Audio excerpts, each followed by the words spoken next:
নবী সাল্লাল্লাহু আলাইহি সাল্লাম আবু তালেবকে কালেমা পড়াবার জন্য কি পরিমাণ কাঁদছে, চেষ্টা করছে। শেষ মুহূর্তে বলছে, চাচা চাচা কালেমাটা পড়েন না চাচা। বলছে না, মানুষের কাছে বেইজ্জতি হব, পড়বো না, মানুষ লজ্জা দিবে।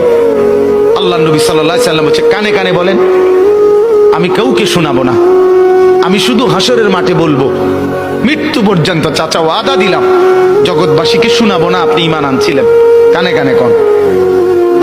আবু তালেব বলছে না, কানে কানেও বলবো না। এবার নবী বলে চোখের পানি ফেলতে ফেলতে, চাচা এমনও কইতেন না তো, ঠিক আছে চাচা আমি কালেমাটা পড়ি, আপনি শুধু ঠোঁটটা নাড়েন,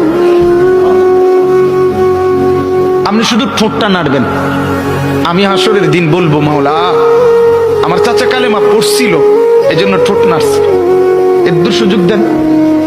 চাচা বলছে না না না, আমি ঠোঁটও নাড়বো না। আল্লাহ নবী তখন অঝরে কাঁদতেছিলেন আর চোখের পানি ফেলে বললেন, চাচা আপনি জাহান্নামের আগুনে জ্বলবেন, আমি সইব কেমন?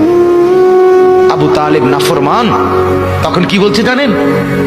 আন্নারু খায়রুম মিনাল আর। মুহাম্মদ, মানুষের কাছে লজ্জা পাওয়ার চাইতে আগুনে জ্বলা অনেক ভালো।